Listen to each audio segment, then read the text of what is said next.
बड़ी आशा से आई हूँ।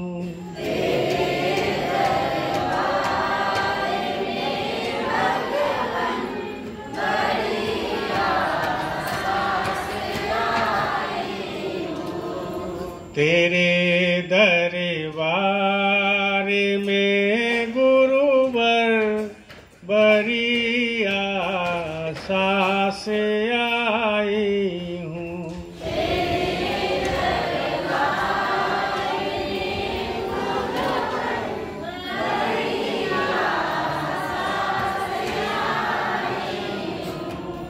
ये विनती जो हमारी है सुनाने आपको आई हूँ।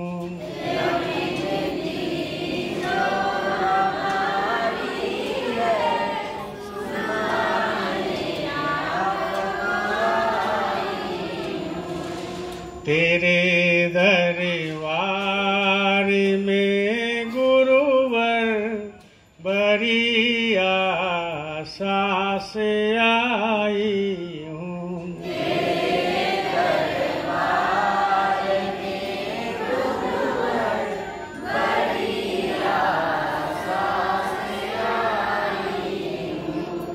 ना सेवा है ना साधन है, न भक्ति है न शक्ति है।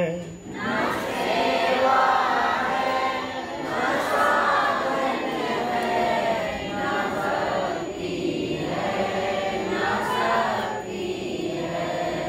ये रोना अपना लेकर मैं सुनाने आपको आई हूँ।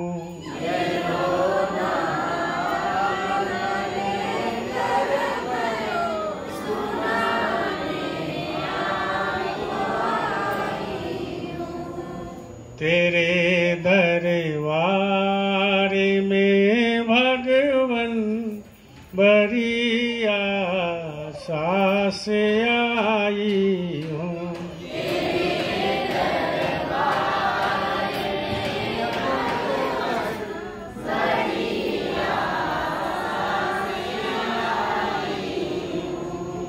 कहीं तंदुल कहीं पर बेर जुटे थे मगर हे गुरुवर।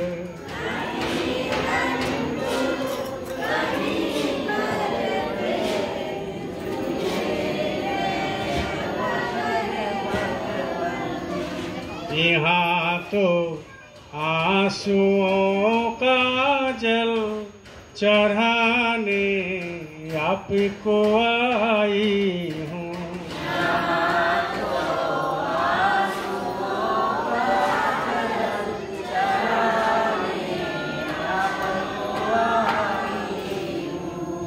तेरे दरबार में गुरुवर बड़ी आशा से आई हूँ।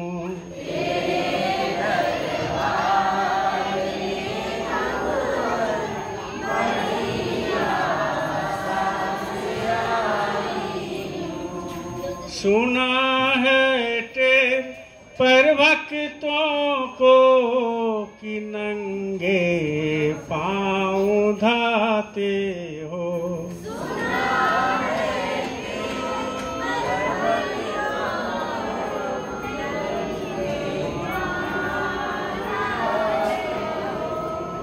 यहाँ तो स्नेह लेकर मैं रिझाने आपको आई हूँ।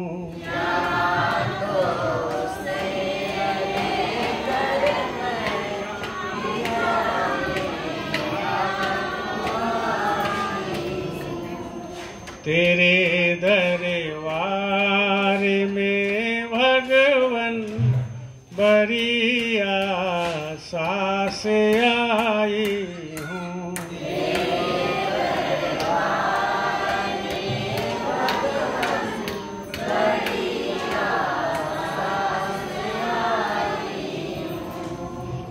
पतितों को भूल मत जाना कि तुम पतितों के पावन हो।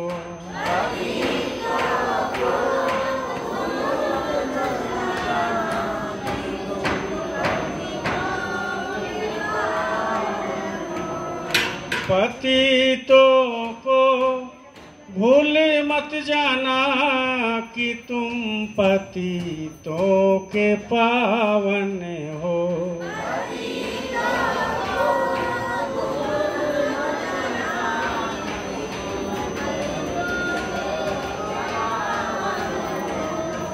इसी की याद में सद्गुरु दिलाने आपको आई हूँ।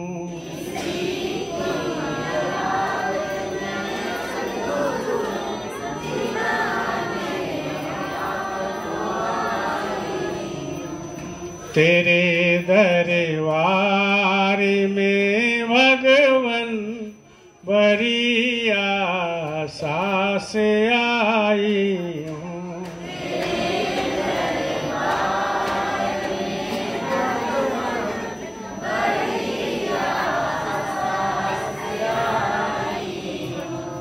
जय जय गुरुदेव। नाम किसका? प्रभु का सच्चा नाम।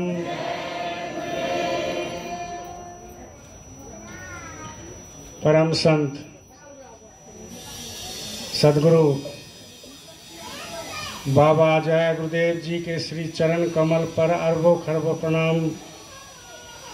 उनके आध्यात्मिक उत्तराधिकारी वर्तमान समय के संत सदगुरु बाबा उमाकांत जी महाराज के श्री चरण कमल पर अरबों खरबों प्रणाम।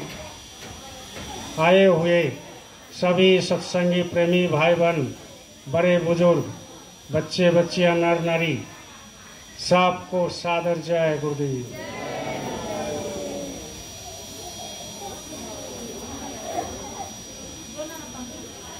देखो, बातचीत मत करो, बात बंद करो, बहुत हो गया।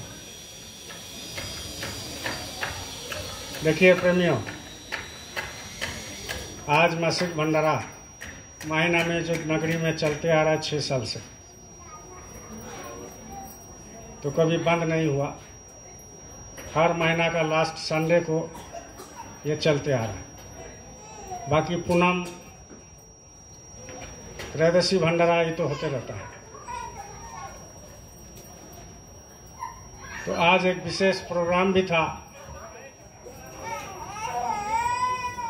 कि गुरु महाराज का यहाँ जो रहने का रूम बनाया गया है, लेकिन शौचालय बाथरूम नहीं बना था, तो उनका आज उसका उद्घाटन था ढलाई का, तो वो भी हो रहा है। और जो पब्लिक, जो सत्संगी प्रेमी भाई बहन इधर उधर से आते हैं, उनको भी शौचालय का जरूरत था, तो वो 4 गो बन के रेडी था, ढलाई नहीं हुआ था, तो आज वो ढलाई कंप्लीट हो गया। ये सारे सेवा, सारे काम हमारे आप को कहने से नहीं होता है। हम चाहेंगे कि मेरे कहने पर कोई कर देगा, कोई रुपया दे देगा, कोई पैसा दे देगा, कोई सेवा दे देगा, नहीं देता, अब देना भी नहीं चाहिए। लेकिन जब ऊपर से मालिक का प्रेरणा हो जाता है, मालिक का आदेश हो जाता है, मालिक का भाव किन्हीं के ऊपर जन्म हो जाता है, पैदा हो जाता है, विवेक प्रबल हो जाता है, वो लोग सोचते हैं कि भाई यहाँ अपना मकान बन गया, अभी तक गुरु का मकान नहीं बना, अपना शौचालय बन गया, अभी तक उनका नहीं बना, संगत का नहीं बना, सत्संगी आते हैं जाते थे तो उनका भी उठने का बैठने का जगह नहीं था, तो बना देना चाहिए। तो ये भाव कहाँ से आता है? ये भाव आपके अंदर सदगुरु जब कृपा करेंगे तब आएंगे, ऐसे नहीं आते हैं। तो आज वो सफल हो गया। मेरी भी प्रार्थना थी मालिक से कि मालिक नगरी में एक जगह हो जाए, तो जगह दे दिए।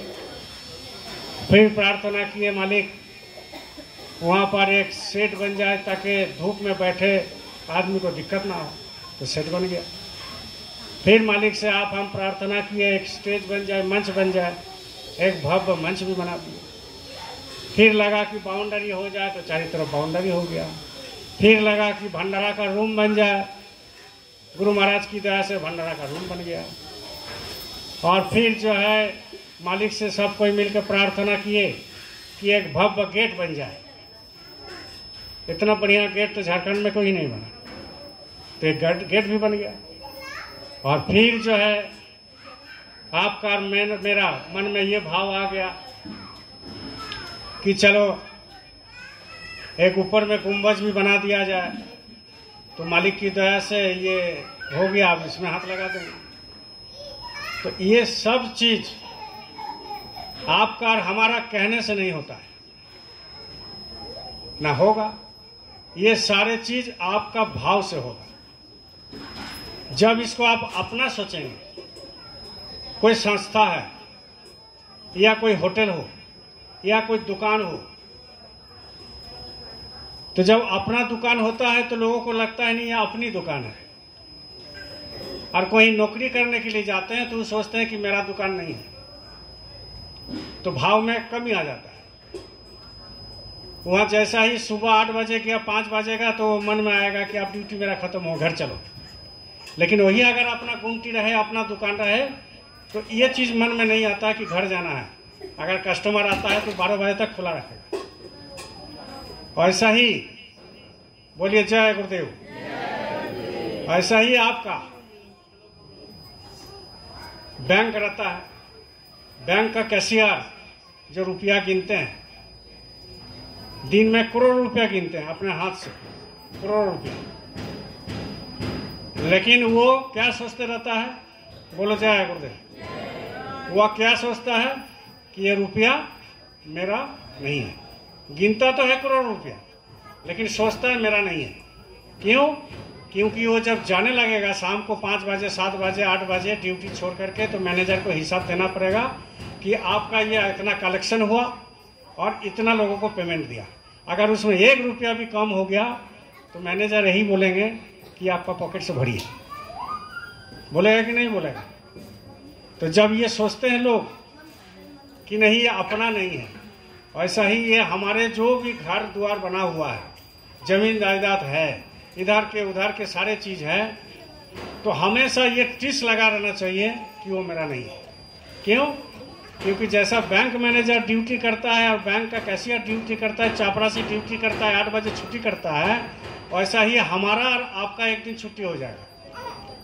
तो अगर ये मन में सोच के रखेंगे कि वो मेरा है, मेरा है, मेरा है, आपका है, लेकिन आपका शरीर का है। शरीर के लिए घर बना, क्योंकि कहाँ धूप में रहिएगा, बरसात आएगा, इस शरीर को कहाँ रखिएगा।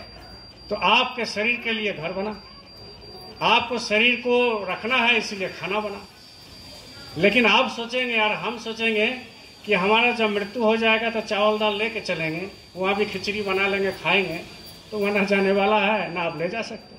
ये तो नियम है, ये संसार का नियम है। और इसी में हम लोग दिन भर पड़े रहते हैं, थोड़ा बहुत नहीं। यहाँ जितना बैठे हैं दिन भर पड़े रहते हैं कि हमको सुख मिले, सुख मिले, सुख मिले, सुख मिले। चलो आज सुख नहीं मिला, काल मिल जाएगा, काल सुख नहीं मिलेगा, परसों मिलेगा, और परसों नहीं नरसों मिलेगा। सुख सुख करते करते, सुख सुख करते करते ये शरीर सूख जाता है। सुख और सुख, बात समझ में आ रहा है ना? सुख सुख करते करते कि सुख मिल जाएगा, सुख मिल जाएगा, ये चिंतन करते करते शरीर सूख जाता है। और तब क्या होता है? बुढ़ापा आ जाता है। और जब बुढ़ापा आ गया, मृत्यु आ गया। अब मृत्यु जब आ गया, ये शरीर छूट गया, और ये शरीर छूट गया, मृत्यु हो गया, शरीर का मृत्यु हो गया। आत्मा का मृत्यु नहीं होता है। अब वो जब मृत्यु हो गया तो आत्मा निकल गया। अब आत्मा जब निकल गया, उसका रहने का, खाने का ठिकाना नहीं है। लेकिन अगर सदगुरु का पासपोर्ट लिया हुआ रहता है और सदगुरु का नामदान लिया हुआ रहता है, तो उसका गारंटी है। लोग यही चीज भूल जाते हैं। बोलिए जय गुरुदेव। लोग यही चीज भूल जाते हैं कि भाई हम गुरु का शिष्य है, सदगुरु का शिष्य है, तो सदगुरु का जो वचन है और सदगुरु जो दिया हुआ आशीर्वाद है, सदगुरु का दिया हुआ नामदान है, उसको अगर हम धन मान करके, उसको हम अपना दुनिया का सबसे बड़ा धन मान करके उसको हम अगर पानी दे, खाद दे, मतलब डेली अगर बैठे सुमिरन ध्यान भजन करें तो हमारा वहाँ का रास्ता खुल जाना चाहिए। खुलता है, लोगों को खुल रहा है। लेकिन जब ये सोचता है कि नहीं पहला काम संसार का तब गुरु का काम, तो इसी में गलती हो जाती है। पहले गुरु का काम क्या है कि सुबह उठ के, गुरु आपको नहीं बोला, हमको नहीं बोला 1000 रुपया उठा के पहले रखो, बोला है क्या? नहीं ना बोला है। गुरु सुबह उठ के क्या बोल रहे हैं कि सुबह उठो, अपना जो भी क्रियाक्रम करके माला लेके बैठ जाओ। ये हमारे लिए है। गुरु क्या कहते हैं कि उठ के ये तुम 1000 रुपया मेरा पॉकेट में मत डालो, सेवा उठा के मत रखो। गुरु ये कहते हैं तुमको हम माला पकड़ा दिए, तुमको हम बता दिए सुमिरन ध्यान भजन का विधि, उसको तुम पहले करो। जब ये काम पहले हो जाएगा तो उधर काम आपका निमित्त मात्र रहेगा, मतलब आप कहीं भी जाओगे आपका काम बनते रहेगा, आपको खड़ा खाली गुरु कर देगा, निमित्त बंद। तो कहने का मतलब है कि सुख सुख करते करते ये शरीर सूख जाता है। अब सूख गया तो उसमें भजन नहीं बनता, उसमें सुमिरन धन नहीं बनेगा, उसमें संगत में जाने का मन नहीं करेगा, उसमें सत्संग सुनने का मन नहीं करेगा। क्यों? क्योंकि दिन भर हम वही कर रहे हैं। लेकिन अगर सुबह उठ के वो चीज़ किया जाए, इसके बाद आप कुछ भी करो तो गुरु का रजिस्टर में, स्कूल में आपका नाम दर्ज हो गया सुबह सुबह ही। और जब सुबह सुबह दर्ज हो जाता है तो जब कोई बच्चा स्कूल जाता है, बोलो जय गुरुदेव, जोर से बोलो। तो जब बच्चा कोई स्कूल जाता है, आजकल क्या हो गया, छोटा छोटा बच्चा का स्कूल हो गया, तो छोटा छोटा बच्चा का जब स्कूल हो गया तो माता पिता क्या करते हैं, उस बच्चा को स्कूल में दे के आते हैं, छोड़ के आते हैं। स्कूटी से हो, पैदल हो, मोटरसाइकिल हो, कार हो, वो छोड़ के आते हैं। क्यों छोड़ के आते हैं? कि चलो कुछ सीखेगा। लेकिन जैसा ही स्कूल का गेट के अंदर बच्चे घुस गए तो जिम्मेदारी किसका हुआ? मास्टर का हुआ, मैडम का हो गया। क्योंकि अगर उस बच्चा को कुछ हो गया तो वो पब्लिक छोड़ेंगे नहीं, उसका माता पिता छोड़ेंगे नहीं। वैसा ही हमारे स्कूल है, इसमें अगर सुबह सुबह आप दाखिल हो गए सुमिरन ध्यान भजन करके, तो वो जो मास्टर है, स्पिरिचुअल ऑफ द गॉड, वो जो मास्टर है हमारे आपके अंदर बैठे हैं, वो आपका जिम्मेदारी ले लेगा कि नहीं इनको कुछ होने नहीं देंगे। अगर हो भी गया तो वो आपको संभाल कर लेंगे। क्योंकि गुरु महाराज ने कहा कि जिस दिन तुमको हमने नामदान दे दिया वो तुम हमारे हो गए, हमारे हो गए। तो जब हमारे हो गए नामदान देने के बाद, तो आपका भी कुछ ड्यूटी बनता है कि हम भी गुरु के हो गए, हम भी गुरु महाराज के हो गए। जब वो हमारे हो गए, हम भी गुरु के हो गए, तो फर्क क्या रहा? कुछ नहीं। बस इतना ही समझना है और कुछ नहीं, ज़्यादा लंबा चौड़ा यहाँ कुछ बात है नहीं। भाई गुरु हमारे हैं, हम गुरु के हैं। हम तुम्हारे थे गुरु जी, हम तुम्हारे हैं, हम तुम्हारे ही रहेंगे। ओ मेरे प्रियतम, प्रियतम कहते हैं, उनके जैसा प्रिय हमारा कोई नहीं। हम तो गुरु महाराज के थे ही। हम तुम्हारे हैं गुरु जी, हम तुम्हारे हैं, तुम हमारे ही रहोगे। ओ मेरे प्रियतम, माने हम थे भी, हम है भी। लेकिन आप जब भूल जाते हो तो गुरु को तकलीफ हो जाता है कि कहाँ कीचड़ में पड़ा हुआ था, उठा करके लेके आए, गोदी में बैठाए, सत्संग समझाए, नामदान दिए, और फिर भी वो हमारे नहीं हो रहे।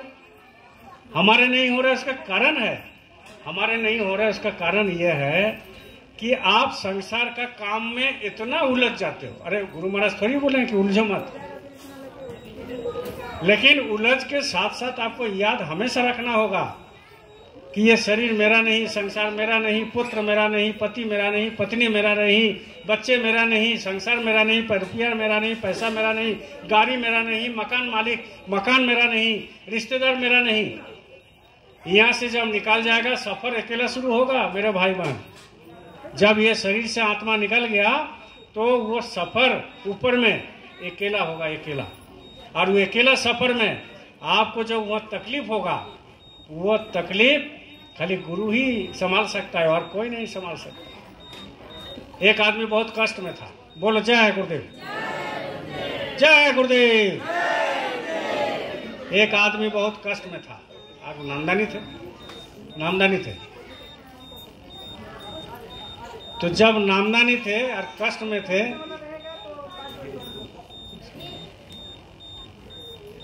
जब नामदानी थे और कष्ट में थे, तो गुरु के पास आना जाना था। जैसे यहाँ बहुत सारे लोग बैठे हैं मेरे जैसा, कि सत्संग में आना जाना तो करते हैं, लेकिन गुरु के प्रति अभी विश्वास नहीं है, विश्वास नहीं है। मन डगमगा जाता है। इतना बड़ा सतगुरु फिर भी मन डगमगा जाता है। ये न समझते हैं कि जो भी हम फल भोग कर रहे हैं वो कर्म का फल भोग कर रहे हैं। गुरु किसी को तकलीफ नहीं देते। वो हमारे कर्म में जो आया, बीमारी हुआ, बदनामी हुआ, चाहे कुछ भी हुआ, वो गुरु नहीं देते हैं। हमारा जो पिछले कर्म था उसके चलते हमको मिल रहा है, उसके चलते हमको मिल रहा है। तो वो जाते थे, आते थे, सत्संगी थे, आना जाना करते थे, लेकिन उनका कष्ट नहीं मिटता था। क्योंकि कितना जन्म के बाद उनको नामदान मिला और मालिक की दरबार में आया, तो पिछले में अगर 16 आना कर्म उसका है तो फिर भी गुरु उसको 2 आना कर देते हैं, 14 आना माफ कर देते हैं, फिर भी हम लोग तिलमिला जाते हैं। अब क्या है कि उसमें आना जाना करते करते करते करते कष्ट नहीं मिट रहा। ये भी गुरु का एक परीक्षा होता है। तो एक दिन गुरु महाराज को कहा कि हुजूर, हम बहुत तकलीफ में, हम कोई का नहीं रह गए संसार में, हमको बहुत दिक्कत, बहुत तकलीफ। तो हुजूर हमारा कष्ट को आप मिटा दीजिए। तो एक दिन 2 दिन घुमा दिया, बोले सत्संग सुनो, सत्संग सुनो। लेकिन सत्संग सुनने के बाद भी उनको पता नहीं चला। एक दिन फिर बोले कि हुजूर हमारा पाप को मिटा दीजिए, हमारा कर्म को मिटा दीजिए। तो हुजूर ने कहा कि कर्म तो मिट गया तुम्हारा बहुत, तुम जो कर्म किया है वो अगर पूरा पूरा कर्म का अगर हिसाब तुम दे दोगे तो तुम ठीक नहीं पाओगे। इसलिए कर्म तो तुम्हारा मिट रहा है, लेकिन बहुत कम हो रहा है। तो बोले हुजूर ऐसा कीजिए, हमको एकाएक मिटा दीजिए। हमको लगता है कि दुनिया में सबसे ज़्यादा दुखी हम हैं, दुनिया में सबसे ज़्यादा कष्ट मेरा है, और दुनिया में सबसे ज़्यादा तकलीफ मेरा है, दुनिया में सबसे ज़्यादा बदनामी मेरा हो रहा है।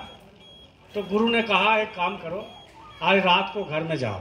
बोलो जय गुरुदेव। बोले आज रात को घर में जाओ और एक किताब खरीद लेना, एक कॉपी खरीद लेना और कलम ले लेना, और रात को जब सोने जाओ तो तुम्हारा जन्म के बाद जो होश में आया तब का तुम कष्ट लिखो, कर्म अपना लिखो, तुमको क्या क्या कष्ट हुआ है ये सारे लिखो। तो बोले हुजूर इसमें क्या होगा? बोले तुम लिखो तो सही, हमको देखना है। तो जितना कुकर्म किया, जितना अपकर्म किया, जितना कुछ किया, जितना कष्ट हुआ सब कॉपी में लिख डाला, और एक कॉपी पूरा भर गया उसका। हम लोग भी लिखने लगे तो कॉपी भर जाएगा। हम भी लिखने लगे तो मेरा 10 गो में होगा नहीं, 15-20 गो कॉपी लग जाएगा मेरा जिंदगी का। तो वो अपना लिखा और कॉपी जो है लेकर के आया दूसरा दिन गुरु के पास कि हुजूर ये सारे लिख डाला हमारा जीवन का। बोले लाओ, देखा। तो गुरु कहा कि एक काम करो, इसको कपड़ा में बांध दो बढ़िया से। ये जो तुम्हारा कर्म का लेखा जोखा है, कॉपी में लिखा है तुम्हारा तकलीफ कष्ट, इसको कपड़ा में बांध दो। और कपड़ा में बांध करके यहाँ से 50 किलोमीटर दूर जंगल में एक पेड़ है, उस पेड़ में जा करके टांग देना। और तुम जैसा टांगे हुए, तुम्हारा जैसा कपड़ा में बंधा हुआ है, वैसा ही हुआ बहुत सारे कष्ट कपड़ा में बंधा हुआ मिलेगा, कपड़ा में उसमें बंधा हुआ मिलेगा। तुम्हारा रख देना, उसमें बांध देना उसका डाली में, और दूसरे का तुम एक तो खोल के लेते आना, दूसरे का एक तो खोल के लेते हैं। तो बोले इसमें क्या होगा? तो बोले इसमें तुम्हारा कर्म बहुत कम हो जाएगा। बोले कैसे? तो बोले जिसका तुम उठा के लाओगे हो सकता है तुमसे वो कर्म उसका कम है तो तुम्हारा कम हो जाएगा। अब वो गुरु का बात सुन करके चले गए, पेड़ के नीचे में खड़ा हो गए। वहाँ से देख रहा है हजारों कर्म लटका हुआ है, सब अपना अपना बांध के ला। यहाँ नहीं देखते हो, यहाँ तुम लोग देखते नहीं हो, पीपल का पेड़ में है ना, कहीं जाते हो यहाँ देवरी मंदिर चाहे कहीं, वहाँ पर एक धागा बांध देता है, बनता है कि नहीं बनता?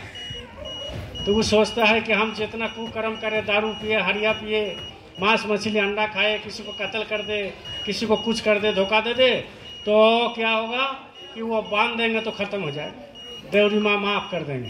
लेकिन माफ़ करने वाला खाली सदगुरु होते हैं और कोई नहीं होते। सदगुरु ही माफ़ कर सकते हैं और कोई देवी देवता माफ़ नहीं कर सकते आपका। आप क्या किया? वो पेड़ के नीचे में खड़े होकर के चिंतन कर रहे हैं। क्या सोच रहे हैं कि अगर किसी को हम उठा लेते हैं वहाँ से, किसी का अगर खोल लेते हैं तो हो सकता है हमसे भारी कर्म हो, हम कम कैसे समझेंगे? तो वो सोचते सोचते बोला कि नहीं आज खोलेंगे नहीं, हम उठेंगे नहीं। फिर वो कॉपी को गुरु के पास लेकर आए। बोला अरे बंद दिया? बोले हुजूर बांधे नहीं। बोले क्यों? बोले वहाँ तो देख रहे हैं हजारों लटका हुआ है, फल जैसा बंधा हुआ। तो बोले कोई भी तो खोल के लाता ना, तुम्हारा बांध देता। बोले हुजूर हमको पता नहीं चला किसका कर्म ज़्यादा है किसका कर्म कम है, किसको खोले? तो बोले काम करो, पेड़ के नीचे में आंख बंद करके खड़ा हो जाना, और जैसा ही तुम्हारा आंख खोले तो जो पहले दिखाई दे उसी को खोल लेना। वो आंख बंद करके खड़ा हो गया ऐसे ले करके, और गुरु को स्मरण कर रहा है कि सही जगह में आंख दे दीजिएगा। और जैसा ही खोला तो देख रहा है कि एक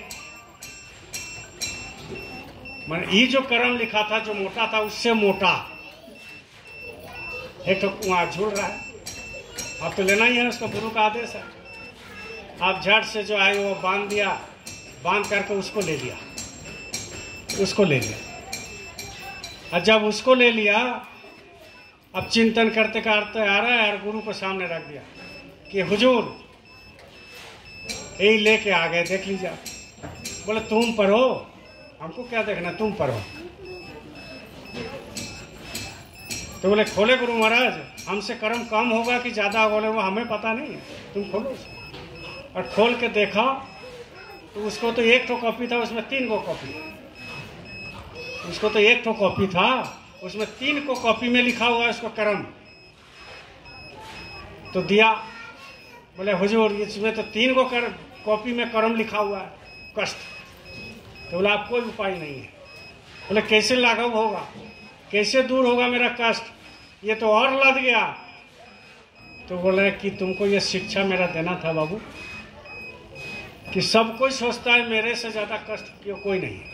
यहाँ जितना बैठे हैं ना, हम यहाँ बैठ के सोच रहे हमसे ज़्यादा कष्ट किसी का नहीं। आप बैठे हो, पीछे में बैठा है, सामने बैठा है, सब सोच रहा है कि हमारे जैसा कष्ट किसी का नहीं। लेकिन कष्ट सबका है और इसका एक ही निदान है। ये कष्ट तो रहेगा, लेकिन उसको छुटकारा पाने से उसका एक ही काम करना पड़ेगा। उससे कैसे छुटकारा पाया जाए?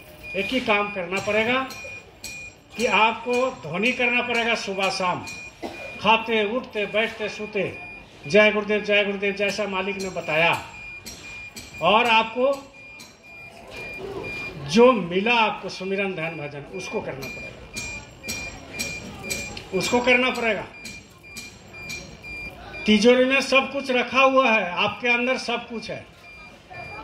यहाँ सब देवी देवता यहीं बीच में है, यहाँ धन दौलत बीच में है, यहाँ गंगा जमुना बीच में है, ये अंदर में, यहाँ मानसरोवर गंगोत्री, यहाँ सारे जो है सब कुछ इसी में है। लेकिन आप सोचते हो कि बाहर में है, सब चीज इसी में है, लेकिन आप क्या सोचते हो कि बाहर में है, इसलिए दौड़ते हो। जितना आप अंदर में घुसोगे उतना आपको रस मिलेगा। जितना आप मन को कंट्रोल करोगे, माने अंदर में करोगे, उतना ही आपको रस मिलेगा। सत्संग में रस क्यों नहीं मिलता है? उसका एक ही कारण है, बोलो जय गुरुदेव। सत्संग में रस क्यों नहीं मिलता है? उसका एक ही कारण है। कारण यह है कि आप अंदर झांकते नहीं है, बाहर में झांकते। आप सुमिरन में बैठते हो, माला भी फेरता है, लेकिन मन कहीं दूसरा जाता है, इसलिए रस नहीं मिलता। भजन में बैठते हो, लेकिन मन कहीं और जाता है, इसलिए रस नहीं मिलता। अभी आप सत्संग में बैठे हो, आपको मन में लग रहा है कब खत्म हो जाए, अभी तो एक तो ढलाई हो गया और एक तो ढलाई करना है, जा भी नहीं सकते हैं, तो ये कब खत्म होगा? तो सत्संग में आपका जो बानी चल रहा है गुरु का, वो इधर से घुस रहा है, इधर से निकाल रहा है, लेकिन अंदर नहीं जा रहा है। जब अंदर जाएगा तब आपको पता चलेगा कि इसमें क्या रस है।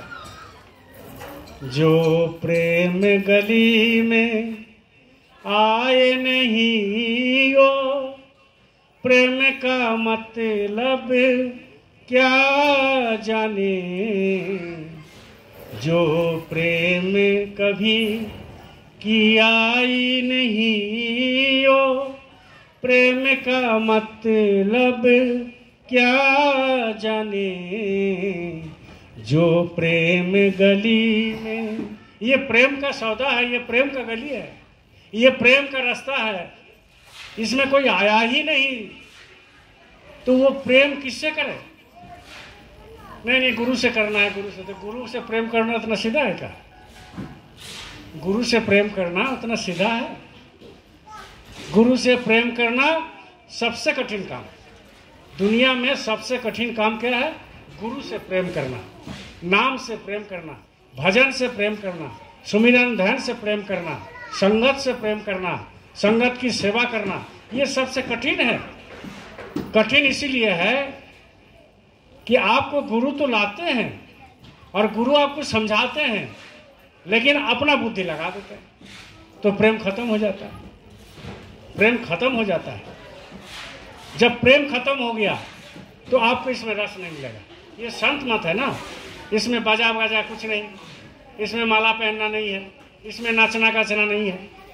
अगर संत मत में अगर नाचना गाना रहता तो इतना ये बढ़िया और इतना शुद्ध और इतना स्वात्विक और इतना प्रेम वाला ये रास्ता है कि दुनिया 1 मिनट में सुधर जाता है। लेकिन यहाँ तो ऐसा है ना, यहाँ नाचना नहीं है, गाना नहीं है, तिलक लगाना नहीं है, टीका लगाना नहीं है, कंठी माला नहीं पहनना है, जटा नहीं रखना है, भभूत नहीं लगाना है, और आपको जो है गेरुआ नहीं पहनना है, ना आपको जो है लंका चलना है, ना इधर जाना है, ना उधर जाना है। सब कहाँ करना है? ये सारे चीज कहाँ करना है? अंदर में करना है, बाहर में कुछ है नहीं। तो जब बाहर खोजेगा तो अंदर का नहीं मिलेगा, और अंदर खोजेगा तो बाहर बंद हो जाता है। अंदर जब खोजता है तो बाहर बंद हो जाएगा, और बाहर खोजेगा तो अंदर का पट खुलता नहीं, अंदर का पट नहीं खुलेगा। घूंघट के पट खोल रे बंदे तो कोपियों मिलेंगे। घूंघट के पट खोल रे बंदे तो कोपियों मिलेंगे। घूंघट के पट खोल रे बंदे तो कोपियों मिलेंगे। घूंघट के पट खोल रे बंदे तो कोपियों मिलेंगे। सब सारे चीज अंदर में, सारे चीज, बाहर कुछ है ही नहीं, और लोग बाहर खसने चले गए। अब ये हमारे एक बहन जी आई थी,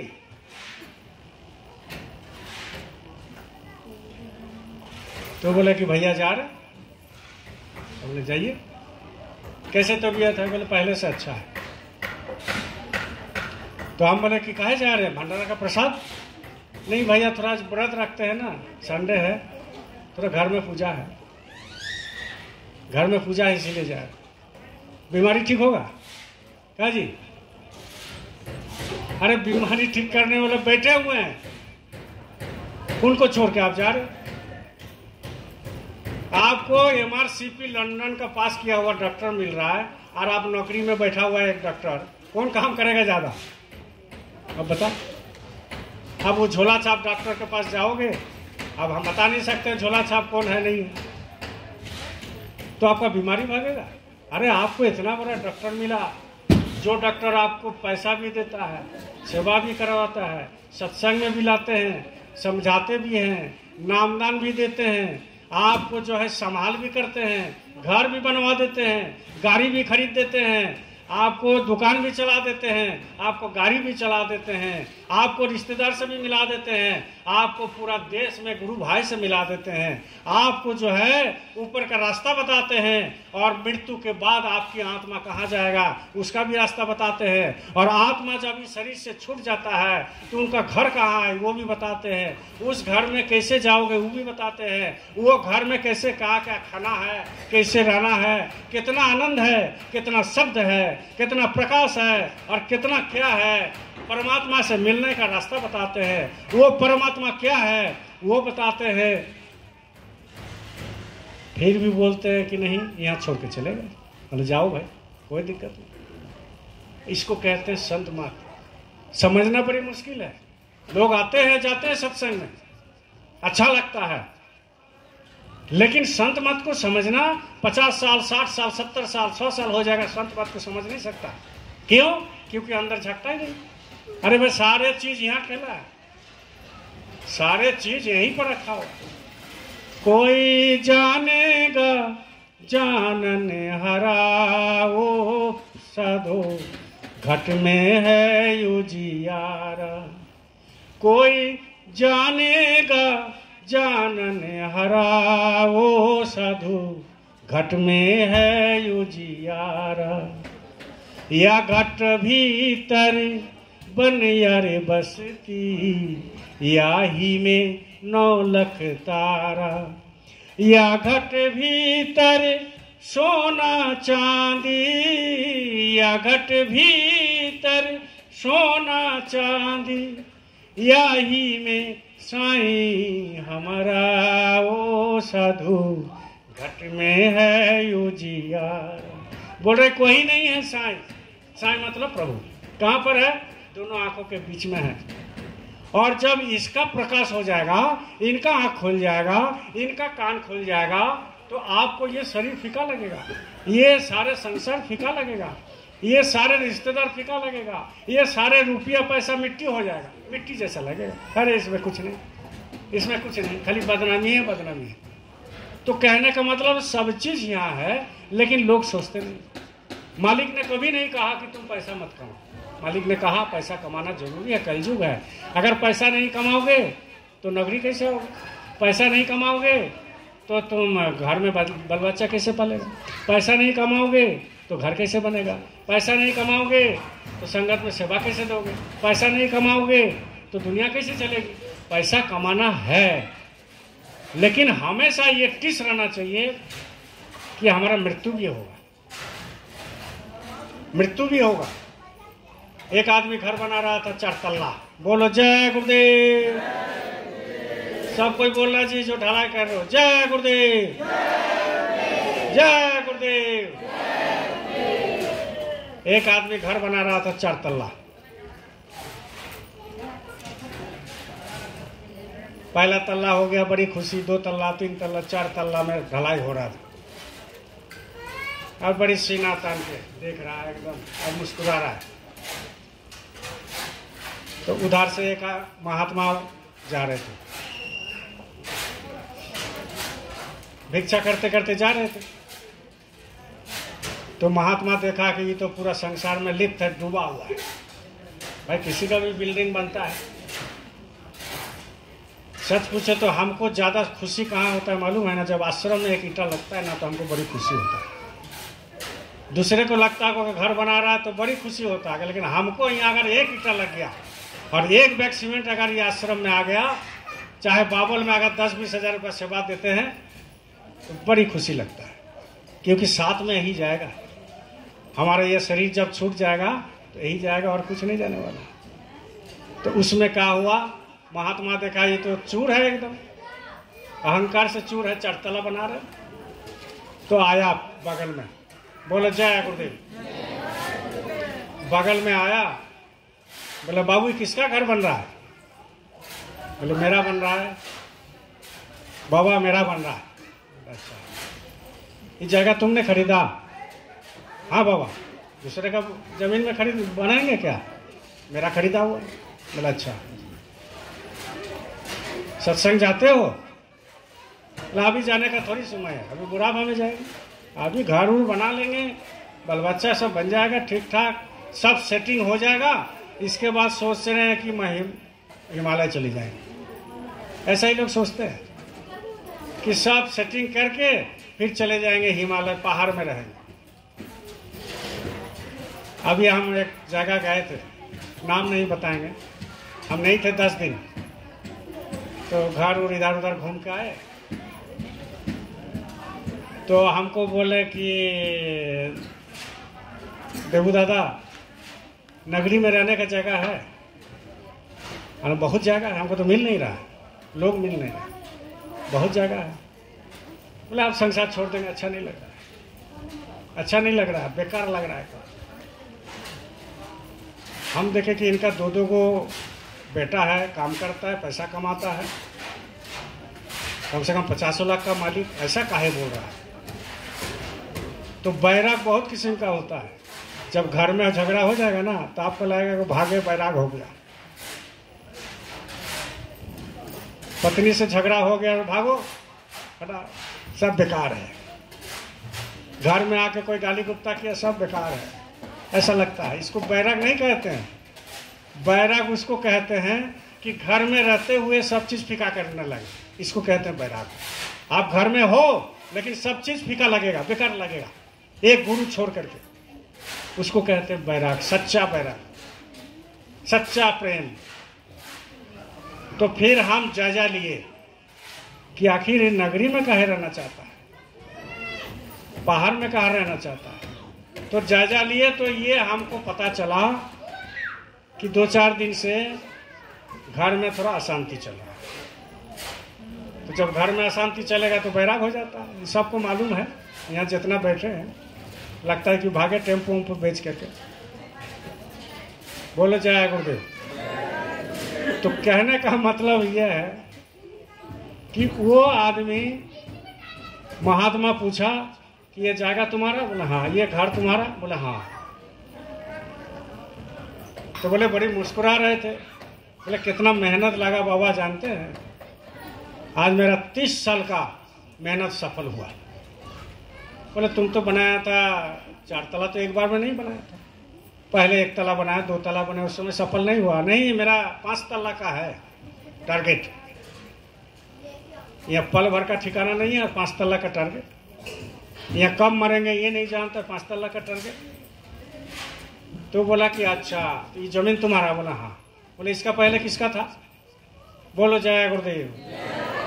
बोले इसका पहले किसका था? बोले इसका पहले मेरा पिताजी का था। वो कहाँ चले गए? बोले वो चले गए, मर गए। बोले उसका पहले किसका जमीन था? मेरा दादाजी का था। तो बुलाइए थोड़ा सा घर से, दादाजी को बुलाइए, बात करना चाहते हैं। बोले दादाजी भी चले गए। बोले उसका पहले किसका था? बोले मेरा परदादा का था। वो कहाँ है? बात कराओ। तो बोले वो भी चले गए। तो बोले तुम यहाँ रहोगे क्या? सब चले गए तो तुम रहोगे क्या? साधु का जो सीख होता है, साधु का जो शिक्षा होता है, तुरंत बदल देता है। तो बोले तुम रहोगे अभी? तो वो बंदे चुप हो गए। बोले सबको तो एक दिन ना एक दिन जाना है।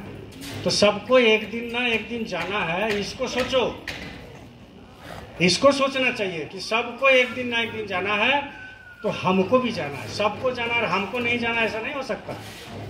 लोग यही कहते हैं, अरे सबको एक दिन ना एक दिन जाना है। अरे तुमको जाना है कि नहीं? सो बोलो, तुमको भी तो जाना है। वैसा ही सबको जाना है तो हमको भी जाना है। हमारा पिताजी चले गए, उनका पिताजी गए, उनका पिताजी गए, कितना रिश्तेदार गए। पहले कोई जमाना में अगर लोग मरते थे गांव में एक, चाहे वो ब्लॉक में एक मरते थे तो सब कुछ चले जाते थे। माने मरना, पहले जमाना में कोई बंदा मरते थे, कोई बूढ़ा बुजुर्ग मरते थे तो लोग आश्चर्य करते थे। कोई अगर फोन आता था, अरे फलाना मर गया, तो बड़ी अरे अच्छा आदमी था, बहुत आश्चर्य होता था। लेकिन आजकल तो डेली मरता है और डेली होता है, डेली आजकल मरने वाला का खबर आता है तो बोले चलो एक तो दुनिया से गया। लोग यही ना बोलते हैं, मरने का खबर आता है तो बोलते चलो दुनिया से एक तो गया। क्या तुम नहीं जाओगे? तुम भी तो जाओगे। तो कहने का मतलब ये है, हमेशा सोचिए कि मृत्यु आपका पीछे पीछे जा रहा है। 2 कौवा था, बोलो जय गुरुदेव। 2 कौवा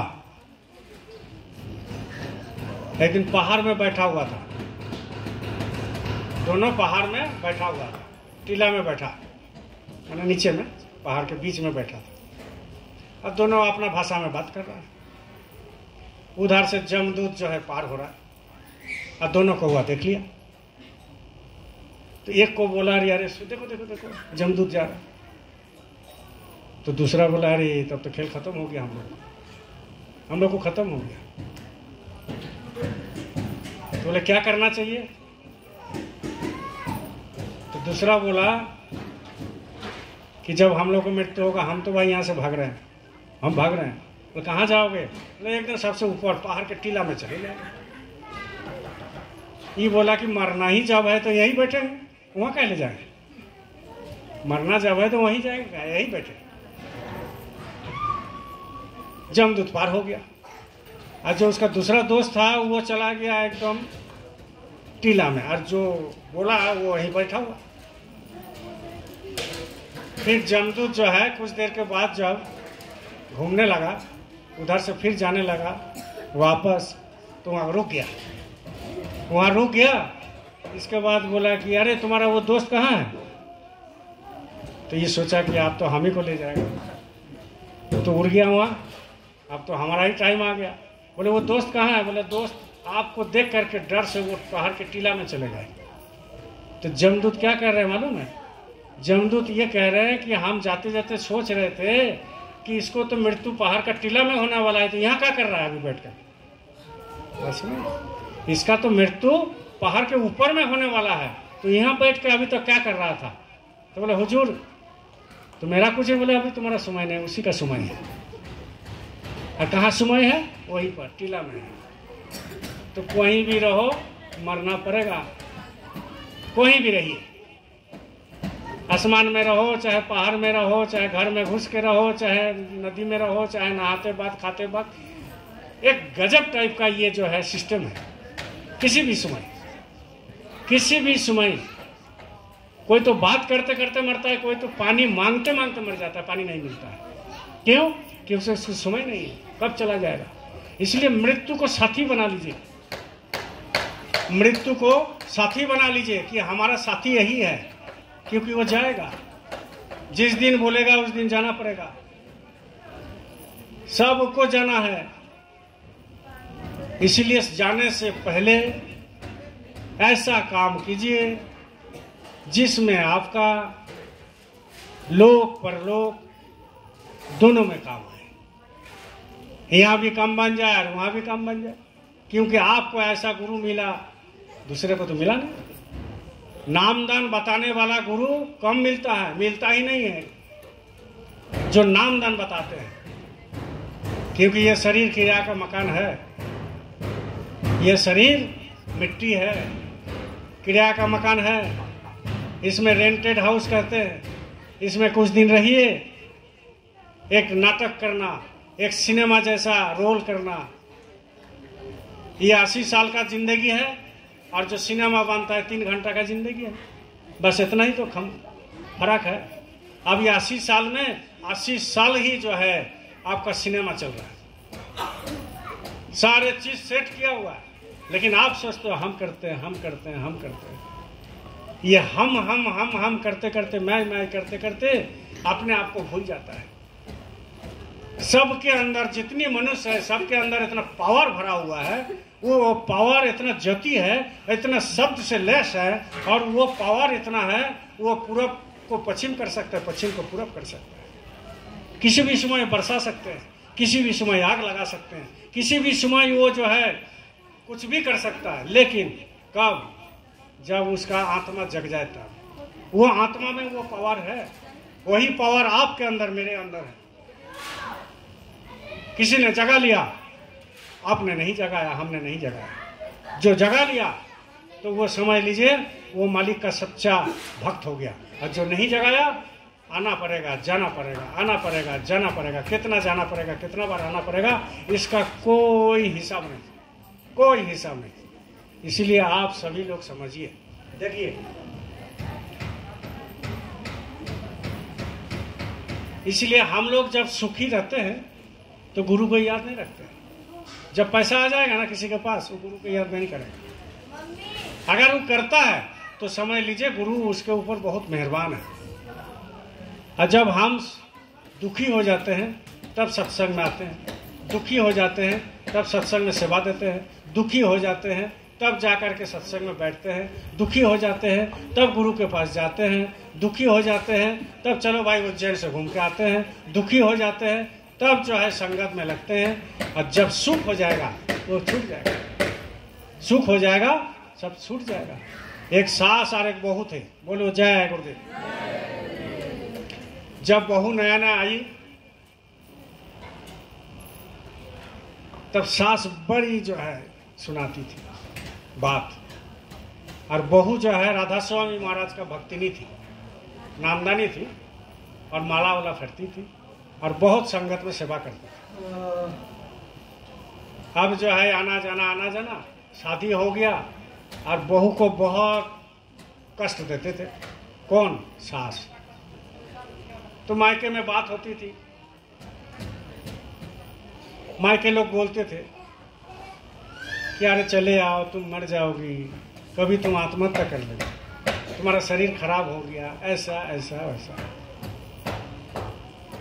तो वो बहू जो है बोले हमारे गुरु है ना, ये हमारा कर्म है। हम कोई जन्म पहले, जो मेरी अभी सास है वो मेरा बहू थी, और जो बहू है वो हम हैं।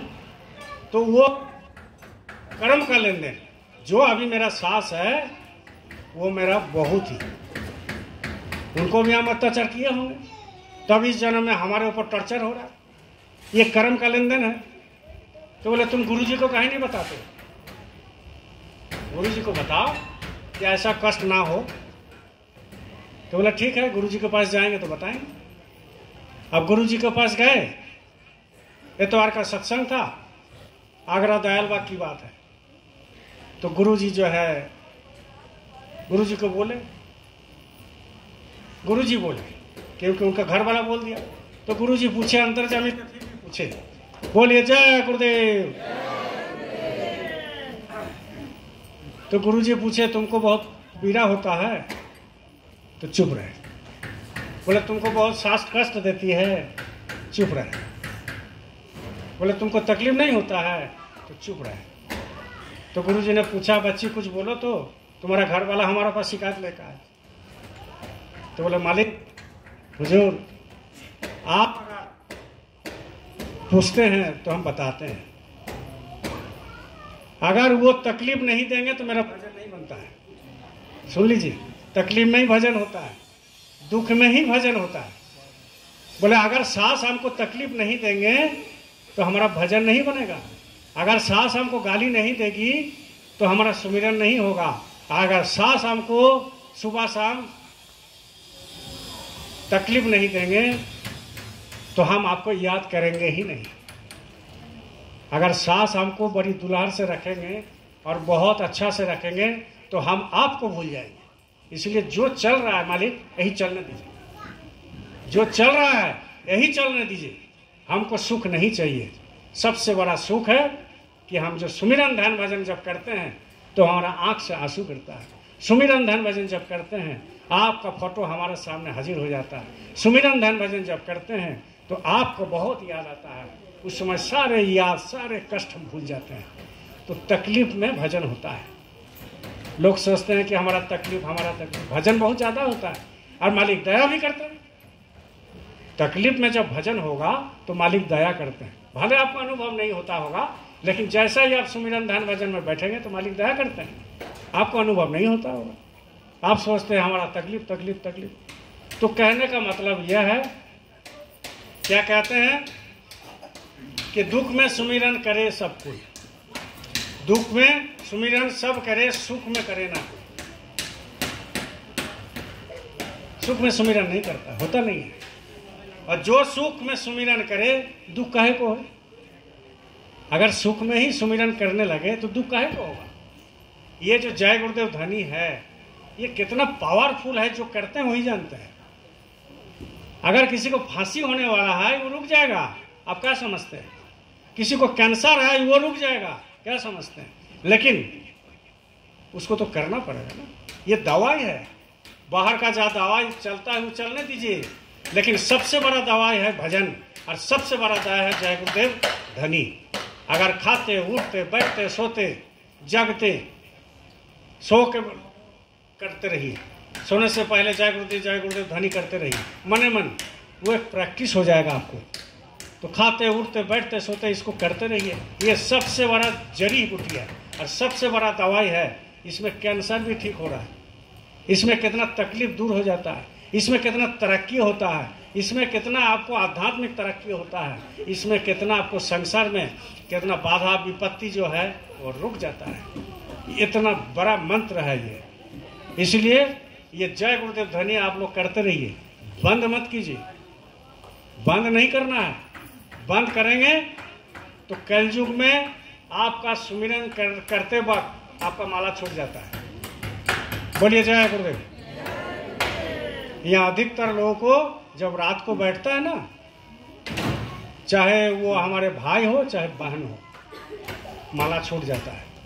बैठे तो हैं, एक नाम किए माला छूट गया, दूसरा नाम किए माला छूट गया, और तीसरा नाम किए सो गए, खेल खत्म हो गया। तो आपको ये ध्वनि बोलना पड़ेगा ना दिन में। रात को सो सकते हैं, गाड़ी चला रहे हैं जय गुरुदेव मन में कीजिए, मोटरसाइकिल चला रहे हैं जय गुरुदेव मन में कीजिए, पीछे बैठे हैं जय गुरुदेव मन में कीजिए, दुकान चला रहे हैं कस्टमर नहीं है जय गुरुदेव कीजिए। उलूल जुलूल बात करने से क्या फायदा? समय चले जा रहा है भाई, समय जो है आपको निकालते जा रहा है। आज मान लीजिए किसी का साल 50 साल हो गया उम्र, तो आज हो गया 26 तारीख संडे, नवंबर महीना है कि नहीं?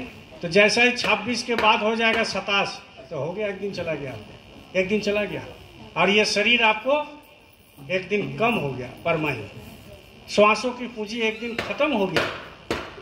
बाजार में श्वासों की पूंजी नहीं मिलता है, ये आपको फिक्स कर दिया। तो जब ये श्वासों की पूंजी आपको बाजार में मिलेगा नहीं, तो इसी में आपको धन जो है इसी में तो कमाना है।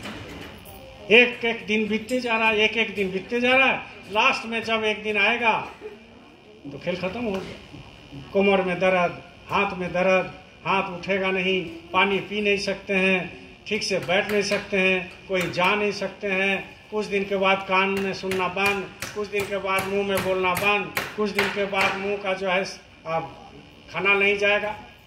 ऐसे ऐसे लोग हैं, यहाँ छेदा कर दिया गला में, बोलो जय गुरुदेव। गला में छेदा कर दिया, 28 साल का लड़का, गुटखा खूब खाता था। यहाँ जो खाता है बंद कर दो। अब यहाँ छेदा किया डॉक्टर, यहाँ पर ठीक इसी जगह में, नाली में, और यहाँ से कोई आपको मुर्गा मांस और हड्डी नहीं जाएगा ना, क्या जाएगा? यहाँ लिक्विड जाएगा, लिक्विड। इसमें दलिया भी बहुत पका के जा रहा, यह पत्ता गोभी, फूल गोभी या साग नहीं जाएगा, यहाँ लिक्विड जाएगा, और उसी में डालता है, पेट भर जाता है। ना जीभ का कुछ स्वाद हुआ ना कुछ हुआ, पेट भर गया। कुछ दिन के बाद वो भी बंद हो जाएगा, आँख ऊपर हो जाएगा, खेल खत्म हो गया। इसका कोई कीमत है? कीमत है। कब कीमत है? जब ये शरीर को आप संगत में लगाएंगे, आज आप लोग ढलाई किए तो इस शरीर का कीमत बढ़ गया। आप संगत की सेवा करते हैं, शरीर का कीमत बढ़ गया। आप संगत की सेवा करते हैं, शरीर का कीमत बढ़ गया। आप संगत में सेवा देते हैं, पैसा का कीमत बढ़ गया। आप संगत में बैठते हैं, शरीर धन हो गया। ये कब होगा? ये शरीर को जब समझेंगे तब तो होगा, आत्मा को समझेंगे तब तो होगा, नहीं तो नहीं हो सकता। आत्मा क्या है कुछ पता ही नहीं है लोगों को कि आत्मा कहाँ रहते हैं, कैसे जाता है, कैसे उठता है, कौन सा वो खाना खाता है, कौन सा प्रकाश देखता है, कौन सा शब्द में लेके उनको जाते हैं, नामदान क्या है, गुरु क्या है, दिन दुनिया क्या है, बस खाली रमे हुए। बगल में 2 तल्ला मकान है तो हमको 4 तल्ला बनाना है, भाई बनाओ, कौन मना करता है। लेकिन तुम्हारा साथ जाएगा? नहीं जाएगा। हार थी जिस दिन तेरी इस जग से विदा होगी, एक अलग समा होगा, एक अलग फिजा होगी। ये आरती बोलते हैं इसको। ये 4 जन मिल के ले जाएगा, और जब 4 जन मिल के ले जाएगा तो जो ले कंधा में ले जा रहा है वो खुद नहीं सोच रहा है कि हमको भी एक दिन मेरा बेटा ले जाए। और घर में निकालने से पहले ही जिस बेटा को इंजीनियर बना दिया, डॉक्टर बना दिया, काबिल बना दिया, पूरा संपत्ति लिख दिया, और वही बेटा मुंह में आगे देगा, वही बेटा देगा। बगल वाला मुंह में आगे देगा तो मारपीट हो जाएगा कि नहीं नहीं मेरा बेटा देगा, बोलता है कि नहीं। बगल वाला अगर कोई बोल दे चाचा आप मरेंगे तो आप हमको बुला लीजिएगा, हम ही आगे देंगे, बोले तुम कौन होता है जी, आगे कौन देगा? मेरा बड़ा बेटा देगा, मेरा बेटा देगा। वो आगे जान रहा है कि हम मरेंगे, आगे हमारा मुंह में देगा मेरा बेटा, जान रहा है, जानता है कि हम मरेंगे, मेरा बेटा लोग आगे देगा मुंह में। कहीं मीठा कहीं नहीं देगा भाई। मेरा बाप MBBS पढ़ाया, इंजीनियर पढ़ाया, डॉक्टर पढ़ाया, इतना सब कुछ किए, तो मीठा देना चाहिए कि नहीं? नहीं, आगे देगा। मतलब बेटा क्या बोल रहा है कि आप जो है आपकी जरूरत नहीं है, आपको हम आग के हवाले कर रहे हैं, आग के हवाले कर रहे हैं, आप जरूरत नहीं है। अजय ले जा करके उसको जला देगा। पैसा वाला होता है चाहे नहीं होता, एक हड्डी निकाल लेता है उसी से, ये शरीर का, एक तो शरीर का हड्डी निकाल लेगा और निकाल करके जो है वो मिट्टी का बर्तन में रख देगा, और मिट्टी का बर्तन में रख करके लाल और सफ़ेद कपड़ा बांध देगा, और कपड़ा बांध करके पीपल का पेड़ में टांग देगा। घर में भी नहीं ले जाएगा हड्डी, बोले जय गुरुदेव। वो हड्डी को घर में भी नहीं ले जाएगा। हम तो देखते रहते हैं रात दिन वही सब चीज, रात दिन वही सब चीज देखते हैं। और पीपल का पेड़ में टांग के रख देगा, और वो कहाँ देगा? गंगा में। जिसका पैसा उछल जाएगा गंगोत्री, सीधा हमारा पिताजी स्वर्ग चलेगा। एक हड्डी देने से अगर स्वर्ग चला जाता है तो ये जितना क्रिमिनल है, और जितना चोर है, और जितना बदमाश है, और जितना जमीन लूटने वाला है, और जितना डकायत है, जितना मर्डर करने वाला है, जितना पाप कर्म करने वाला है, तो सबका हड्डी ले करके एक ऑफिस खोल दो और जाके दे दो, सब स्वर्ग चल जाए। अरे ऐसा नहीं होता है भाई, ये संत मत है, ये धर्म को समझिए पहले। हड्डी देने से स्वर्ग नहीं चला जाता है, स्वर्ग वही जा सकता है जो जीते जी भगवान का दर्शन किया, स्वर्ग वही जा सकता है, वैकुंठ वही जा सकता है, सतलोक वही जा सकता है जो जीते जी आत्मा को जगा लिया। और प्रभु से के पास जाने के लिए जीते जी इसको जगाना पड़ेगा, आत्मा को। और वो आत्मा जागेगा कैसे? बिना सदगुरु के नहीं। जो नामदान देते हैं गुरु, आज बाबा उमाकांत जी महाराज नामदान दे रहे हैं, हमारे गुरु महाराज कह करके गए कि नामदान नहीं देंगे। कोई कोई तो भ्रामक प्रचार कर रहा है कि जय गुरुदेव बोलने से ही जो है आत्मा चला जाएगा। नहीं, जय गुरुदेव बोलने से आप लाइन में जरूर रहोगे। जय गुरुदेव बोलने से आपको संसार का दुख कष्ट दूर होगा। जय गुरुदेव बोलने से आप शाकाहारी हो सकते हो। जय गुरुदेव बोलने से आपका बीमारी से मुक्त हो सकते हो। जय गुरुदेव बोलने से आपके अंदर एक ताकत होगा। जय गुरुदेव बोलने से मालिक का आपके ऊपर दया हो जाएगा। और जय गुरुदेव बोलने से आपको सारे मुसीबत दूर हो जाएगी। लेकिन इसके मतलब ये नहीं है कि आपकी आत्मा सतलोक पहुंच जाएगी। सतलोक पहुंचने के लिए ये जरूरी है आपको क्या, आपको जरूरी है नामदान लेना। और जब नामदान लोगे तबे जा सकते हो, ऐसे नहीं जा सकते। और नामदान लेने के बाद जो भजन करेगा और भजन में जो सुनाई देगा दिखाई देगा वही जा सकता है। मरने के बाद कुछ नहीं हो सकता। मरने के बाद ये मिट्टी हो गया, हड्डी मिट्टी में मिल गया, सारे क्रियाक्रम करके भूल गया। हम तो देखते हैं तालाब में नहाते हैं, पिताजी को ले गए, वो तो छोड़ दीजिए, वो तो कपड़ा श्मशान में छोड़ देता है। लेकिन जिस दिन 10 होता है सारे लेडीज लोग जाते हैं ना सब लाइन लगा करके, और पुरुष लोग भी जाते हैं नहाने के लिए। लेकिन जो बेटा होते हैं, रिश्तेदार होते हैं, वो तालाब में कपड़ा को छोड़ देते हैं। माने इतना गंदा हो गया मेरा पिताजी,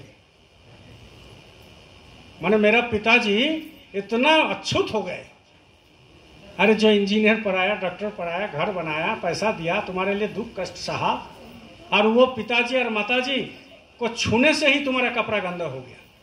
वो पिताजी और माताजी को कंधा लेने से ही तुम्हारा घर अशुद्ध हो गया। वो पिताजी और माताजी का देहांत होने के बाद अगर घर में अगर चावल बना हुआ है, चावल को भी फेंक देता है, खाता नहीं है। सही है कि नहीं है? किसके लिए कर रहे हो? बना हुआ चावल फेंक देता है, बना हुआ सब्जी फेंक देता है। क्यों? क्योंकि घर में मर गया मेरा माँ बाप। अगर कोई अगर फोन भी कर दिया और घर में चावल बना हुआ है कि अरे पिताजी देहांत हो गया, दूसरा भाई रहता है दिल्ली में और तीसरा भाई रहता है कलकत्ता में, और जैसा ही सुना बोले कि आप तो ये चावल नहीं खाएंगे। और बहू तो अपने बोलेगी कि मरना था बुढ़िया को तो अभी मरा, हमारा चावल खाने के बाद मरता। इसको कहते हैं दुनिया। किसके लिए क्या कर रहे हो? किसके लिए क्या सोच रहे हो? किसके लिए क्या बोल रहे हो? एक गुरु कौन होते हैं? यही होते सच्चा। सच्चा होता है गुरु। इसलिए आप जो सोच के रखे हो ना, ये आंख में जितना चीज देखते हो ये सारे जो है ये मिट्टी है। जब तक आंख खुला हुआ है और जो भी चीज देखते हो ये सारे चीज मिट्टी है। और जैसा ही आंख बंद करोगे और अंतर्जामी को और मालिक को अगर खोजने लगोगे तो सारे आपके अंदर का वो प्रकाश, वो चीज आपको देखने को मिलेगा। लेकिन अंदर घुसोगे तब ना, अंदर जाना पड़ेगा। खोज री पिया को निज घट में, गुरु महाराज ने क्या खोज री पिया को निज घट में। जो तुम पिया से मिलना चाहते हो तो भटको मती जग में। असली गुरु यही सिखाता है कि जग में मत भटको, अंदर में घुसो। अंदर में जब अंदर झांकोगे तब मिलेगा, बाहर कुछ नहीं। ये मंदिर में कुछ नहीं मिलता है, मंदिर में कुछ नहीं मिलेगा, मस्जिद में कुछ नहीं मिलेगा, गुरुद्वारा में कुछ नहीं मिलेगा। असली मंदिर ये है, ये है असली मंदिर। ये मंदिर माँ बाप का सेवा करते हैं, ये मंदिर देवी देवता का सेवा करते हैं, ये मंदिर संगत में भंडारा बनाते हैं, ये मंदिर संगत की सेवा करता है, ये मंदिर खाटता है और गुरु के लिए सेवा देता है, और ये मंदिर किसी भूखे को खिलाता है, और ये मंदिर किसी का लड़की का शादी नहीं होता है तो ये मंदिर उसको पैसा देता है। ये सबसे सच्चा मंदिर है मनुष्य मंदिर। इस मंदिर को लोग गंदा करते हैं, मांस मछली खा करके, अंडा खा करके, दारू पी करके, हरिया पी करके इस मंदिर को गंदा कर दिया। तो कहां से भगवान मिलेगा भाई? राम को भी खाया है, मांस मछली नहीं खाया। कृष्ण को भी खाया है, नहीं खाया। भगवान शिव को लोग बोलते हैं क्या? गांजा पीते हैं। सोचो, अगर भगवान शिव गांजा पी करके तांडव मचाने लगे तो तुम रह पाओगे? अरे भगवान शिव के ऊपर भी कोई शिव है,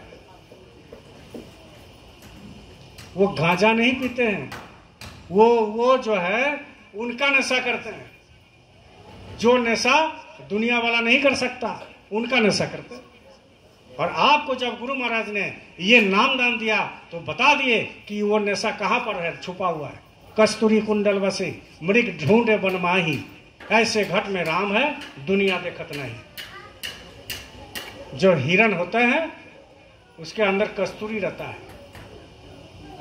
और वो नाभि में रहता है, नाभि में, और उसमें 6 महीना में एक बार सेंट आता है, बड़ी जोर, पूरा जंगल एकदम पूरा एकदम महक जाता है। लेकिन उसको पता नहीं है कि वो सेंट कहाँ से आ रहा है, वो सुगंध कहाँ से आ रहा है। तो पूरब से पश्चिम, पश्चिम से पूरब, उत्तर से दक्षिण, दक्षिण से उत्तर घूमते रहता है, दौड़ते रहता है कि वो सेंट कहाँ है, सेंट कहाँ है। लेकिन सेंट कहाँ पर है? उसी के अंदर। वैसा ही वो नशा कहाँ पर है? आपके अंदर, मेरे अंदर। लेकिन वो नशा जाता है तो ये नशा बंद हो जाता है। अगर अंदर का नशा चाहते हो तो बाहर का नशा बंद करो। दारू पी करके भगवान को दर्शन नहीं हो सकता। इतना इतना पाठा जो राजरप्पा लोग जाते हैं, हमारे गुरु भाई बहन भी जाते हैं, हम भी पहले जाते थे, 10 साल से छोड़ दिए। वहां पाठा काटता, माँ के सामने पाठा देता, वो चिल्ला रहा है पाठा, वो पाठा चिल्ला रहा है कि माँ हमको बचा लीजिए। उसका भाषा तो समझ में नहीं आ रहा है आपको। अब हमारे सत्संगी भाई बहन भी चले गए गुलाबी पहन करके, भाई घूमने जा रहे हैं। तो भाई जब पाठा देगा, जब कटेगा, तो तुम उस जगह में देख रहे हो खून में पैर पड़ रहा है, खून जो है लेकर के माँ को पिला रहा है। अब माँ तो पिता नहीं, कोई देखा आज तक कि माँ खून पी रहा? हम तो देखा नहीं, हम तो पहले बहुत जाते थे। अब वो पाठा को लेकर के काट करके दौड़ के गया और माँ के सामने खून चढ़ा दिया। अब उसमें 2-4 बूंद जो है माँ के सामने ही खून गिर गया। अब जो लोग जब जाते हैं तो वहीं पर माँ को भी स्नान कराते हैं और वही खून और पानी एक हो गया। और जब गया तो ले लीजिए प्रसादी, हाथ में जो वही पानी पी करके आ गए और इतवार को सत्संग में आ गए। संत मत को समझो। जिस जगह में बलि होता है उसका सब भागीदार, चाहे सत्संगी हो चाहे कोई भी जाता हो, वहां सबका भागीदार उस पाप का हो गया, उस पाप का हो गया। क्यों? क्योंकि आपका सामने वो पाठा को बलि दे दिया। वो बेचारा रो रहा है कि हमको बचा लीजिए, बचा लीजिए, तड़प रहा है। अब जो है उसको लेकर के खाना खा लिया, भूंज के खा लिया कि हम प्रसादी खाए। माँ खाए चाहे नहीं खाए, प्रसादी बन करके खा गया।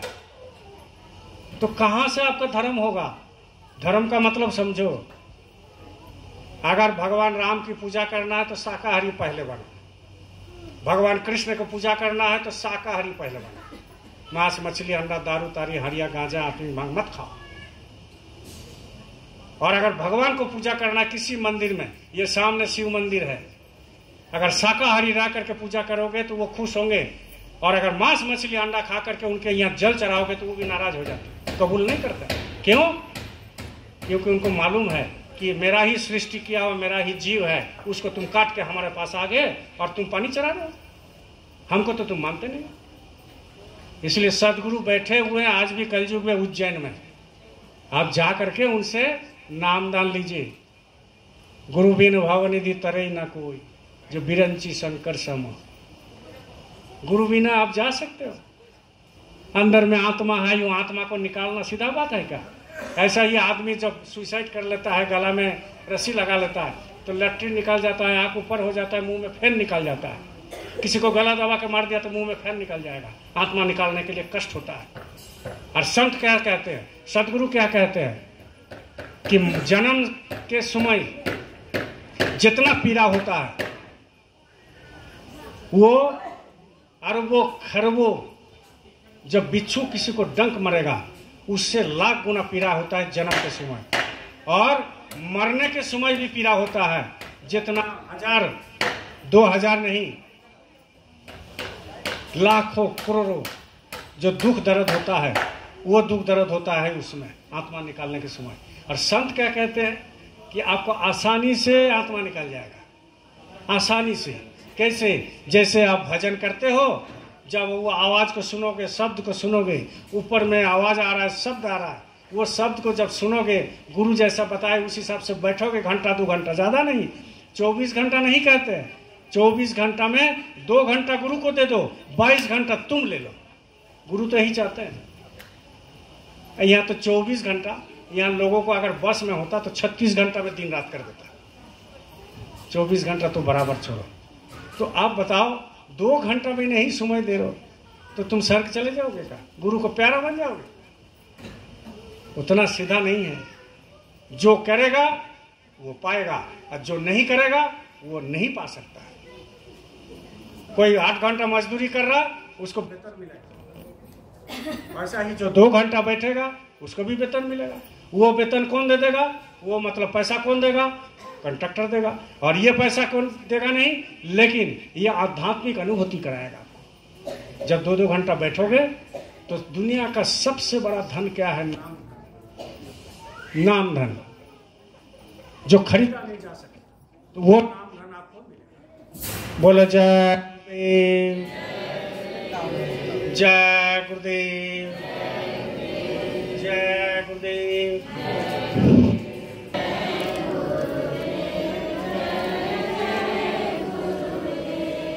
जय गुरुदेव, जय गुरुदेव, जय गुरुदेव, जय जय गुरुदेव।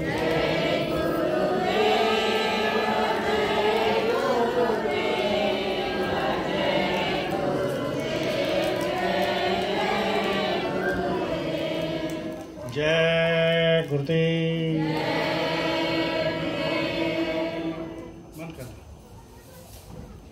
देखो प्रेमियों, आप जो